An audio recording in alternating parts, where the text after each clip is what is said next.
todos bem-vindos ao terceiro episódio da segunda temporada do podcast Hospital Paulista.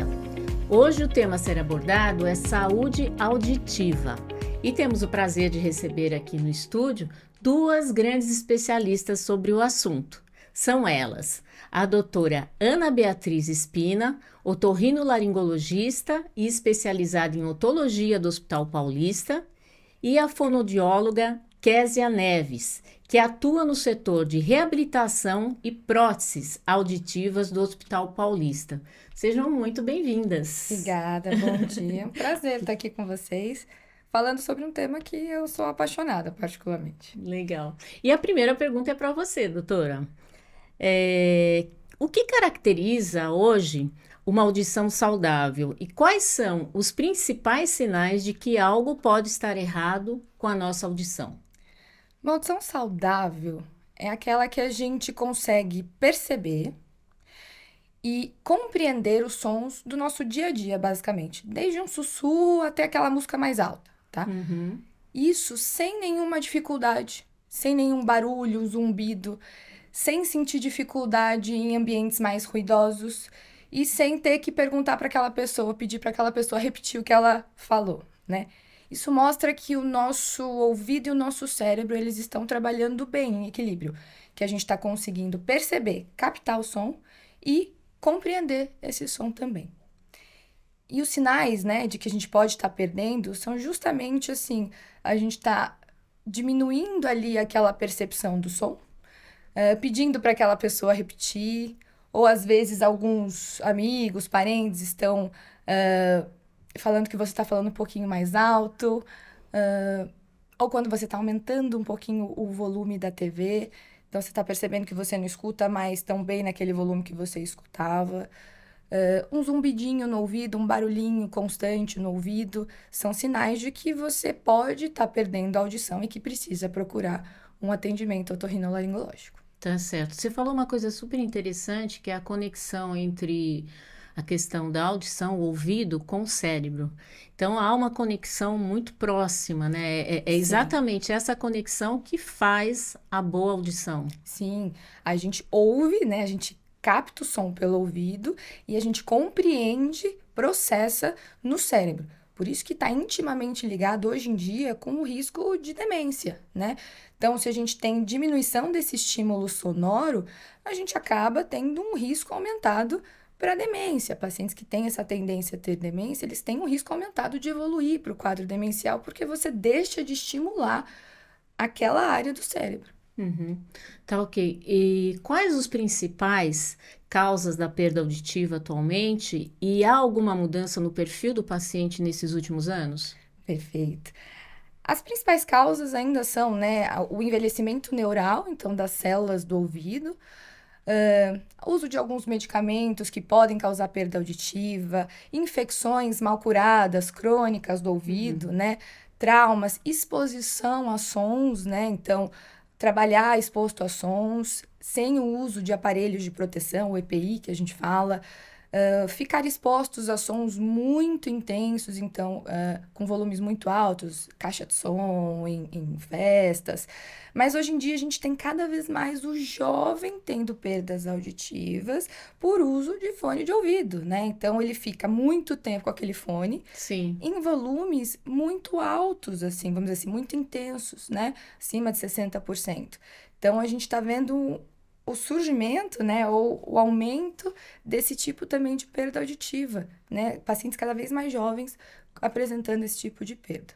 E a pergunta agora é para a Késia e tem uma ligação direta com o que a gente acabou de falar, né? Porque muitas pessoas acham que perda auditiva é só para idoso, né? Isso é verdade? E quais faixas etárias são mais afetadas e por quê? Isso absolutamente não é verdade. É muito comum as pessoas chegarem no consultório, né, no hospital, falando, eu tô com perda auditiva, eu não quero aceitar porque eu já tô velho, né? E eu explico que qualquer pessoa está sujeita a ter uma perda de audição, né? Um bebê pode nascer com uma perda auditiva, ele pode desenvolver uma perda auditiva ao nascimento, na infância, na adolescência, na vida adulta, mas ainda é muito estigmatizado, porque, de fato, assim como a doutora Ana Beatriz falou agora, né? Tem fatores de risco que eles só vão contribuir para essa perda auditiva durante a evolução da vida. Então, obviamente, quando a gente envelhece, a gente tem uma predisposição maior a desenvolver a perda auditiva, até pelo histórico. Eu vivi exposto a ruído, eu fiz uso de medicamento ototóxico, eu usei muito fone de ouvido, eu tenho um fator genético, eu tenho uma predisposição genética a desenvolver a perda. Então, acredito que a maior população com perda auditiva ainda são os idosos, mas infelizmente a gente tem um cenário aí futuro que prevê que essa perda auditiva surja cada vez mais cedo, justamente por conta dos hábitos, né? Então, o uso de fone de ouvido já na infância, na adolescência, que é quando, acho que esse tempo de exposição, né? Eu falo para os pacientes, o fone de ouvido não é um vilão. Eu uso fone de ouvido, mas você precisa estar atento. Qual é o volume do fone, né? Qual é o volume que você usa, qual é a intensidade que você usa nesse fone. É mais que 60%, que é muito comum, né? As pessoas, você tá do lado de alguém com fone, você conseguir ouvir até o que ela tá escutando. Até pelo barulho em volta, né? Exato, então, tem uma competição. Exatamente, então acaba aumentando o volume mesmo. Exato, então assim, e quanto tempo você faz uso desse fone? Porque, 1 hora por dia de fone possivelmente não vai te causar uma perda auditiva, claro, com volume seguro, mas 6 horas, 7 horas, né? Aí a gente já começa a ter um cenário mais catastrófico, e que é o que a Organização Mundial da Saúde prevê, que em 2050 a gente vai ter uma população com perda auditiva cada vez mais jovem. Sim. Mas acredito que ainda a maior população com perda auditiva é o idoso, mas não acho que isso é algo negativo, porque é sinal de que ele está vivendo, e aí faz parte da vida, né? Envelhecimento, né? Exato, não é... Eu falo para os pacientes, não é natural perder, mas é normal, sim, né? Então, aliás, o contrário, não é normal perder a audição, mas é natural do envelhecimento. Agora, a perda auditiva, ela vai muito além de somente a parte da audição, né? Ela tem uma questão de um aspecto emocional, do aspecto social, profissional. Queria que você falasse um pouquinho sobre isso, Kézia. Perda, né? Qualquer perda é difícil. A perda auditiva, acho que ela impõe um desafio, né? Se é na infância, o desafio é do desenvolvimento, é do aprendizado. Se é na juventude, às vezes é na socialização. Se é na vida adulta, vai ocasionar um prejuízo no desempenho das atividades laborais, no trabalho. E quando é já na melhor idade, né, para os idosos, isso acaba afastando um pouco o indivíduo, né, de participar mesmo de conversas, de social, interação, né? social. Parte social que isso é cognitiva, que é fundamental, né? Exatamente, isso para ele tem um impacto muito importante, porque diminui essa sociabilização dele, diminui a cognição, e aí também tem a questão demencial que a gente tinha comentado, né? Porque ele vai ficando deprimido, ele vai ficando isolado. Então, é muito importante para o cérebro fazer uma comunicação. E então, ouvir tá ligado literalmente com todo esse aspecto socioeconômico, emocional, e emocional. Exato. Nesse aspecto, vocês acham, então, que a pessoa que tem essa perda auditiva, ela tem que insistir no sentido de aquilo que desagrada, ela teria que insistir, viver mais socialmente, mesmo que isso, de certa forma, a incomode? É mais ou menos isso? Primeiro, ela precisa reabilitar. Tá. Né? Insistir por insistir, eu acho que não, mas ela reabilitada. Assim, eu digo para os pacientes, e aí, doutora Ana Beatriz, eles chegam primeiro para ela, né? Quando eles chegam para mim, geralmente eles já adiaram uns bons anos, né? Então, eles já estão assim, ai, tá bom, eu tive que vir aqui. Mas, talvez, ali no momento do diagnóstico, seja o momento mais difícil, que é do paciente aceitar que ele tá perdendo algo e que ele precisa buscar uma ajuda. Sim. Quando ele chega pra gente, né, no momento da reabilitação, a gente precisa explicar para o paciente que a prótese não vai trazer de volta a audição normal que ele tinha, mas é possível, né? É sempre possível viver melhor. Então, essa fase do isolamento, né? Essa diminuição da interação social é o que mais aumenta o risco de desenvolvimento de demência. Mas antes dessa fase, a gente precisa pensar que o paciente ele começa a fazer um esforço, né? Então, tá difícil entender a televisão. O início do uso da prótese auditiva, ele pode não ser tão fácil. Tá. Mas o que a gente tem que fazer é deixar ele o mais confortável possível, num ambiente com familiares, com amigos, ou seja, voltar a inserir ele no meio dele de uma forma confortável. Porque se ele tiver incômodo para ele não vai usar. Então, tem que ser confortável e tem que ser bom para o paciente. Assim. Então, aí sim ele consegue voltar a ter essa interação com o meio. Exato. Mas, assim, ele deve insistir, mas não é o esforço de escuta sem a prótese. Ele precisa da prótese. É um esforço sabendo que isso vai ajudar. Exato. Ele precisa da prótese porque uma pessoa com perda auditiva, sem a prótese, tá? A gente vai pensar... A gente sempre precisa lembrar que, assim... a gente divide a orelha lá em 3 partes. A orelha externa, a orelha média, a orelha interna.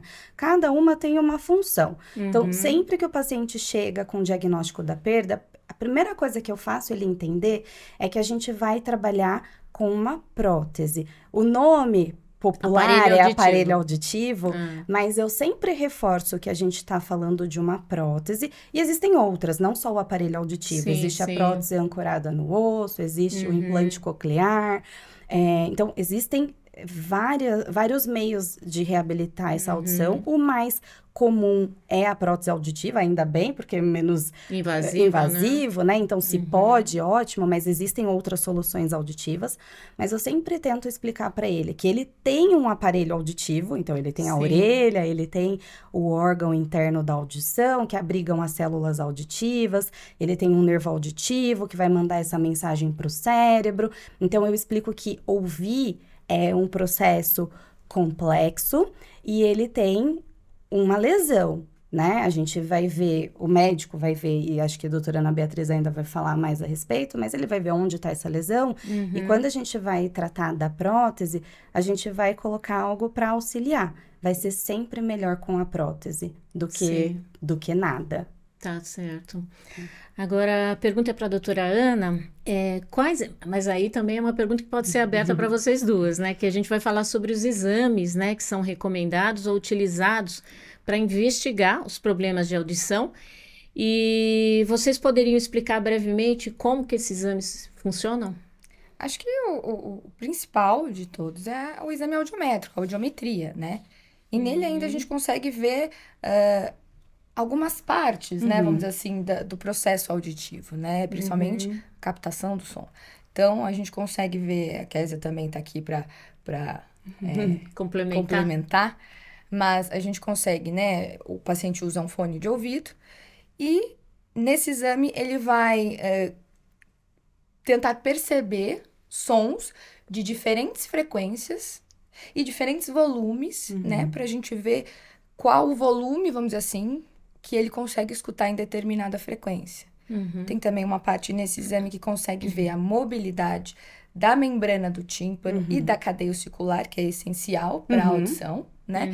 E também o reflexo também do nervinho, de um nervinho que ajuda também a proteger a orelha contra os sons intensos. Exato, né? Que pra gente é extremamente importante. Assim, a audiometria é o padrão ouro. Né? Aí depois você pode ver emissões autoacústicas para ver como estão essas células auditivas, você pode pedir um Bera para ver como está a via central, mas a audiometria ela já dá pra gente, acho que uns 90% do que a gente precisa saber, né? Assim, é o início, é uma foto de como tá aquela audição. E É um exame que parece muito simples, mas ele precisa ser bem feito, porque todos os testes da audiometria, eles conversam entre si. Então, a gente avalia a audição na audiometria de forma quantitativa, ou seja, quanto você escuta, qual é o menor volume, qual a menor intensidade que você é capaz de detectar diferentes frequências, então o som mais grosso, o som mais fininho, qual é o menor volume que você consegue detectar. Depois a gente avalia essa audição de forma qualitativa. Então, tem um teste de fala que a gente faz ali que precisa fazer sentido. Se esse paciente tem uma perda leve, ele precisa ter uma boa compreensão. Isso é super importante, porque tem muitos pacientes que falam, eu ouço, mas não entendo. É a primeira queixa, né? Eu ouço, mas não entendo, né? Que é que a gente vê que ele tem uma percepção, mas a compreensão talvez esteja danificada por algum motivo. E na audiometria vai saber exatamente aonde que isso está danificado em termos Não necessariamente a localização, mas a gente já consegue ver que realmente, aquele paciente realmente está detectando sons, mas na hora da parte do exame que a gente vê a compreensão de fala, realmente está diminuído, não está compatível. E aí, é como se fosse uma foto da audição dele para a gente poder continuar a investigação, né? Então, esse exame, eu acho que é o mais importante para a gente iniciar um processo de investigação para o paciente. Tá ótimo. Agora, doutora Ana, em que casos a cirurgia deve ser uma opção de tratamento de perda auditiva? Eu acho que a gente tem que dividir em 2 grandes grupos, né? No primeiro, onde a gente tem uma causa física de perda auditiva, ou seja, é uma perfuração do tímpano que causou, uma infecção mal curada, crônica que causou, se aquela cadeia dos ossinhos dentro do ouvido está mais enrijecida, aí é um tipo de cirurgia para melhorar, curar a causa que fez com que aquele paciente perdesse a audição. Corrigir a perfuração do tímpano, corrigir, né, essa infecção crônica, é uma possibilidade cirúrgica. Certo. A outra possibilidade cirúrgica é quando a gente implanta próteses para melhorar a audição dele. E aí são outras causas de perda auditiva, né? Não por uma causa física, né? E aí vai depender muito do nível e do tipo de perda auditiva desse paciente. Então, nós temos as próteses implantadas, né, ancoradas ao osso, né? Que é uma prótese que a gente ancora ao crânio, basicamente, e serve para um tipo e nível de perda auditiva, né? Ela não é para todos os tipos de perda auditiva. E temos o implante coclear, né? Que também é uma prótese, só que ela é como se a gente substituísse, né, aquelas células de dentro do órgão auditivo por eletrodos, né? Aí são para perdas mais profundas, vamos dizer assim, de severas a profundas, onde nem o aparelho auditivo, nem essa prótese ancorada conseguem ajudar o paciente. Então, nesses casos também a gente pensa nesse tipo de cirurgia. E tem perdas que são definitivas, que não mesmo a prótese ancorada, como o implante coclear, não resolvem? É complicado falar, porque, assim, perdas definitivas, por exemplo, existem perdas profundas onde a gente não consegue fazer o implante coclear por uma limitação anatômica, às vezes. Sim. Ou seja, aquela cóclea, ela é fechada, ela é totalmente ossificada, então a gente não consegue implantar essa prótese, vamos dizer assim. Aí a gente acaba não tendo a possibilidade de fazer essa cirurgia no paciente, né? Mas existem casos que não estão indicadas essa cirurgia, por exemplo, quando a gente tem a ausência total do nervo. Tá. Se não tem o nervo da audição, né, que a gente chama de nervo coclear, o ouvido, a gente não consegue fazer a comunicação, né, desse órgão auditivo com o nervo. Então, não adiantaria também fazer essa cirurgia para implantar. E por isso é tão importante todo esse processo de diagnóstico, de investigação, né? Com certeza. Eu acho que talvez também cabe falar sobre o que causou essa perda e em que momento da vida essa perda aconteceu. Sim. Né? Porque talvez quem está assistindo pode pensar assim, eu conheço alguém que nasceu com uma perda profunda, né? E então, hoje ele tem 30 anos, então ele pode fazer um implante? Na verdade, isso é super importante. Não, porque assim, a gente tem o desenvolvimento do cérebro, A audição, ela é principalmente para a gente conseguir se comunicar. Exato. E até os 6, 7 anos que a gente tem esse amadurecimento, a gente desenvolve a fala, né? Tá. E tem um amadurecimento desse processo auditivo. Depois dessa idade, fica muito difícil do paciente processar esses sons. E ele dificilmente vai desenvolver a fala. Então, a gente implantar esse paciente, adolescente, crianças mais velhas, adultos, que sempre tiveram essa perda, não desenvolveram a fala, é muito complicado. É ruim para o paciente porque ele não consegue discriminar esses sons. Não tem significado, né? É um barulho, é um barulho. Para ele não é igual pra gente, é um barulho. Então fica, é ruim para esse paciente. Então também nesses casos a gente não conseguiria ou não está indicado, a não ser em casos de exceção, mas não estaria indicado o implante coclear. Tá, ok. Agora, Kézia, depois do diagnóstico, né, o que o setor de reabilitação e prótese do Hospital Paulista oferece ao paciente e que tipo de acompanhamento é feito ali pela área de fonoaudiologia? No hospital, no setor de prótese, nós somos uma equipe, então eu integro a equipe, mas tem outras fonos, a Larissa, a Cristiane, a Sabrina. Geralmente o paciente, ele chega pra gente já com um diagnóstico, e aí o hospital direciona para que ele faça uma experiência com a prótese que é mais indicada para o caso dele, né? E aí, na primeira consulta, a gente vai fazer o que é chamado de seleção e adaptação da prótese auditiva. Então, a gente oferece uma sessão de conversa para fazer a anamnese, então, entender o quadro auditivo dele, as queixas que ele traz, se ele tem outros sintomas, como tontura, como zumbido. Então, a gente vai traçar um programa de reabilitação mesmo para ele. E ali naquela primeira sessão, geralmente, ele já escolhe, né? E aí eu falo escolhe porque o nosso papel como fonoaudióloga é direcionar, né, a seleção da prótese, mas existem critérios de escolha, incluindo o investimento que esse paciente ele vai fazer, e o estilo de vida dele. Então, ele quer essa prótese para quê? Ele quer essa prótese para assistir televisão e falar melhor no telefone, ele quer essa prótese para participar de uma reunião, ou frequentar eventos, restaurantes, lugares desafiadores, que tem muito ruído. Então, a gente faz essa seleção para direcionar o paciente para o melhor dispositivo para o caso dele. A partir daí, ele vai fazer um período de experiência, então ele vai usar, ele pode usar até uns 15 dias o aparelho, às vezes, dependendo do caso, a gente faz um processo um pouco mais longo de experiência, de avaliação. É bem personalizado. É muito personalizado, mas normalmente ele sai, mas ele sai acompanhado. Então, ele usa essa prótese por um período e ele retorna para a gente entender se aquilo atendeu a expectativa dele e se de fato foi a melhor solução. Tá. Agora, dentro desse processo de adaptação, quais são as técnicas utilizadas?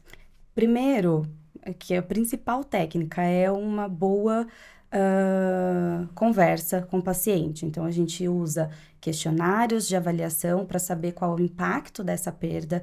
Esse impacto é maior na vida social, maior na vida emocional do paciente. Então, a primeira técnica é saber o impacto da perda auditiva, entender as necessidades do paciente e selecionar a melhor prótese. O paciente ele vai iniciar a experiência com a prótese, não necessariamente no que de fato ele precisa. Então, a gente começa com um ganho inicial, que pode ser um pouquinho mais fraco, para ele ter um período de aclimatização, para o cérebro dele entender que a partir de agora ele vai ouvir um pouco diferente. E aí a gente vai passar por algumas sessões de acompanhamento e de ajuste dessa prótese.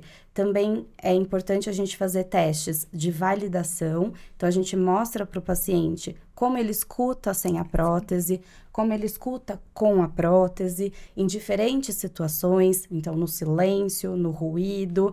E por último, e não menos importante, acho que o mais importante é a verificação objetiva dessa prótese, que é como quase se a gente fizesse um raio-x ali do aparelho. A gente mensura se esse aparelho está entregando para o paciente aquilo que ele precisa. Isso tudo com processos envolvendo tecnologia. Envolvendo equipamentos digamos assim, de última geração, né? Para realmente poder avaliar todo esse processo, De né? fato, sim. Os aparelhos, eles hoje já contam com uma tecnologia extremamente avançada, mas para fazer toda a verificação da prótese, a gente também precisa de equipamentos altamente desenvolvidos, em termos de tecnologia mesmo, para poder mostrar, tanto para a gente como profissional, quanto para o paciente, o que essa prótese está entregando para ele.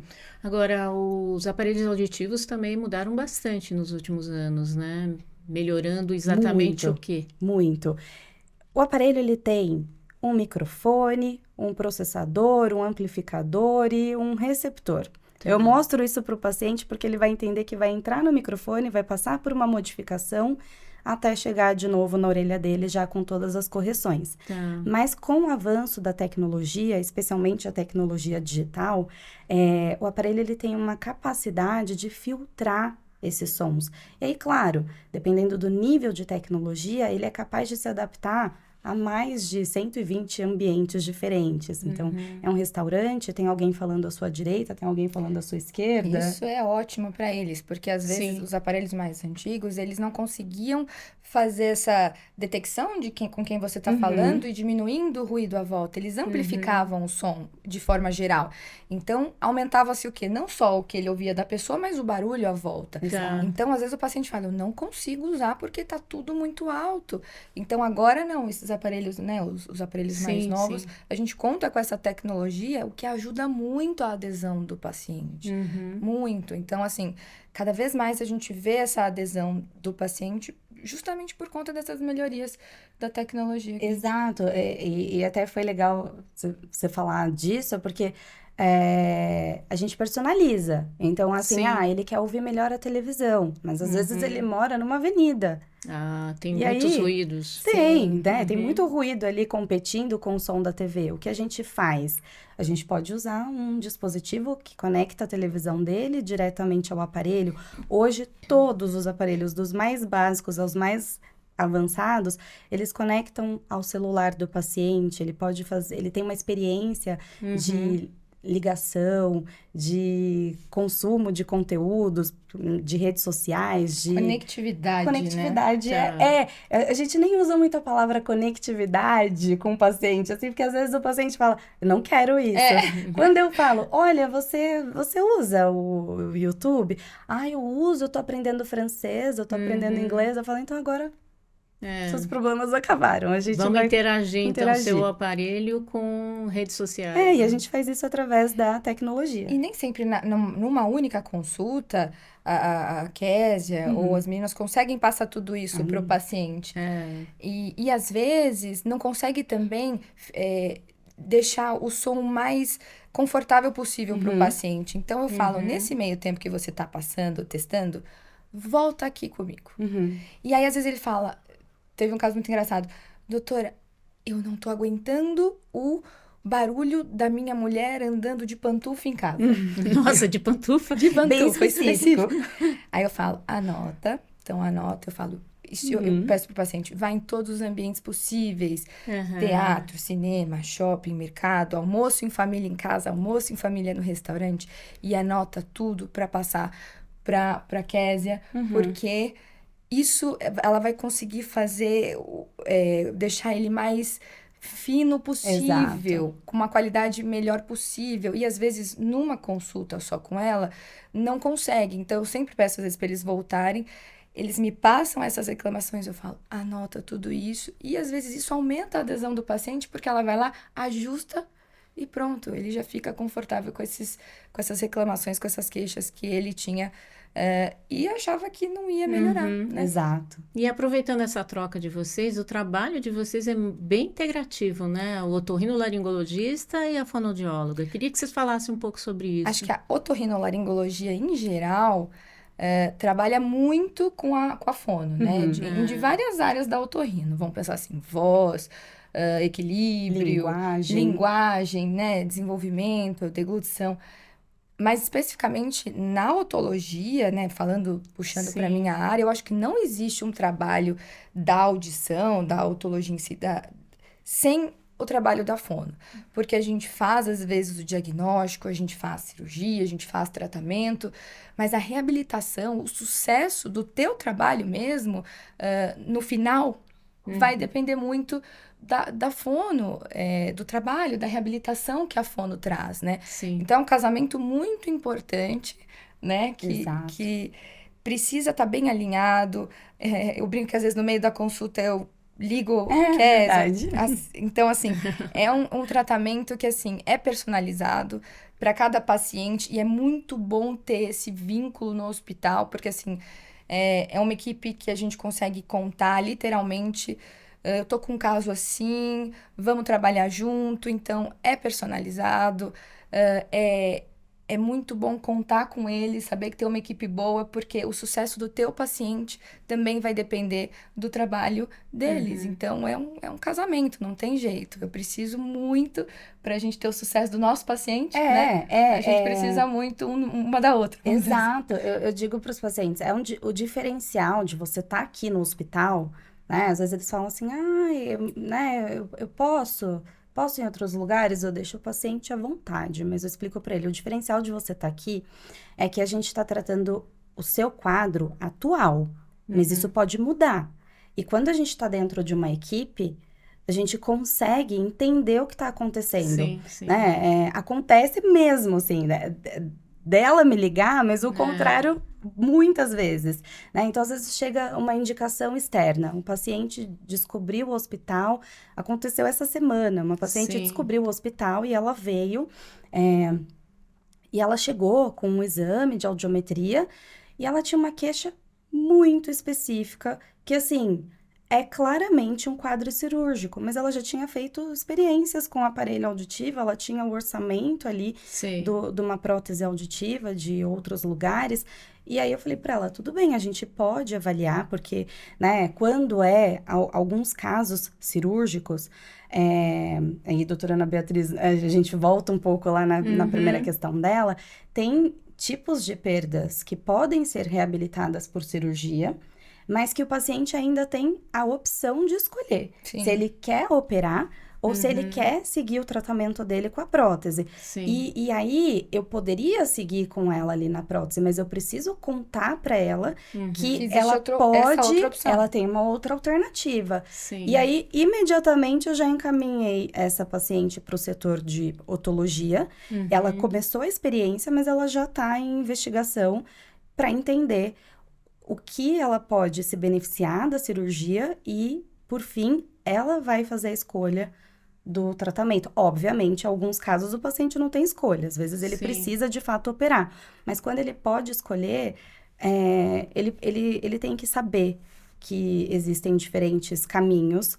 E o nosso objetivo principal é a qualidade de vida dele. E é isso que faz a gente se realizar. E o interessante que a gente está falando aqui da importância da troca, né, entre o médico otorrino com a área de fono, mas o Hospital Paulista, ele reúne, né, todas essas especialidades voltadas, todas essas subespecialidades voltadas para a otorrinolaringologia num único lugar. Tanto exames, né, como o processo de tratamento, também o processo cirúrgico, né? Não, com certeza, porque lá, tanto nós que temos várias subespecialidades dentro da otorrino em si. Então, temos especialistas em nariz, ouvido, voz, né? Tontura, sono. E muitas vezes os problemas se comunicam. Então, assim, eu entro com colegas para operar ouvido com eles. Muitos deles também entram comigo para operar algum quadro nasal mais importante. Numa consulta, se é urgente, eu tenho a possibilidade do paciente fazer aquele exame de qualidade naquela hora, o que ajuda muito no diagnóstico precoce, no tratamento precoce, porque algumas perdas, por exemplo, podem ser súbitas. Exato. E ter essa facilidade de ter audiometria ali naquele momento, né? Ligar para a fono, consegue encaixar um caso para mim de surdez súbita, possível surdez súbita. Ela encaixa, eu já começo a tratar o paciente naquele momento, que é super importante tratar de forma precoce. Rápida. Né? Isso faz toda a diferença pra gente, né? Então, trabalhar num lugar onde reúne todas as especialidades, tanto de fono para reabilitação, quanto de subespecialidades da própria otorrinolaringologia, contar com os exames, é muito importante para fazer um bom trabalho. Sim. Agora a gente falou bastante de tratamento, diagnóstico. Doutora, eu queria saber se existe como prevenir a perda de audição e quais são as suas recomendações nesse sentido. Perfeito. Acho que primeiro que é muito comentado é a gente evitar a exposição a ruído por muito tempo, né? E com alta intensidade. Então, evitar o uso de fones por longos períodos, né? Fones de ouvido e altas intensidades. Então, usa 1 hora, faz um descanso com volumes de 60% no máximo, mais ou menos. Usar um protetor num show. Ficar pelo menos longe da caixa de som, Exato. né? Aí o pessoal adora, né? Ficar do lado. Fica. E eu atendo pacientes pós-festas. Né? Sim. Então, assim, usa proteção auricular, fica longe da caixa de som. Ao menor sinal de algum quadro infeccioso no ouvido, dor, zumbido, procura um otorrino, porque quanto mais precoce a gente trata, maior a chance de sucesso nesse tratamento. Mas, no geral, é ter uma qualidade de vida. A saúde física, metabólica, também impacta na saúde auditiva. Então, cuidar da saúde no geral, tratar doenças metabólicas como problemas na tireoide, diabetes, pressão alta, também é cuidar da audição. Fazer atividade física, cuidar da saúde mental, também é cuidar da audição, né? Então, eu acho que tratar doenças, ter uma vida saudável, evitar o uso de cotonete, traumas, né? Porque faz trauma, perfura o tímpano, evitar não tratar doenças no ouvido, fazer um acompanhamento com o otorrino, além de evitar esses sons altos, eu acho que são as minhas maiores dicas aí para cuidar para não ter uma perda auditiva e cuidar da audição. Tá ótimo, então. Adorei.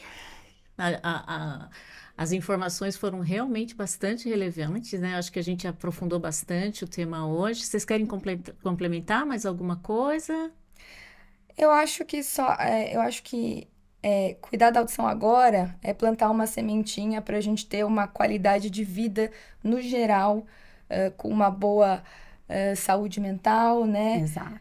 No futuro, né? É a herança que a gente deixa, né? Então, plantar um bom cuidado com a audição agora é, com certeza, cuidar da nossa qualidade de vida no futuro. Né? Ok. Então, eu acho que... Muito obrigada. Imagina, a gente que agradece. Foi muito bom, amei. É muito bom falar do que a gente gosta, né? É fácil. Pode convidar que a gente volta. Pode deixar. E é isso, pessoal. Encerramos o podcast do Hospital Paulista com o tema Saúde Auditiva. Agradecemos muito, né, doutora Ana Beatriz, a fonoaudióloga Késia, que compartilharam conosco seus conhecimentos sobre esse tema tão importante. E não perca no próximo e último episódio dessa temporada, está acabando, né? Esse aqui é o penúltimo da temporada. E nós vamos falar no próximo episódio sobre cirurgias otorrinolaringológicas. Estamos ansiosos para compartilhar mais novidades e informações com vocês. Até breve, um abraço!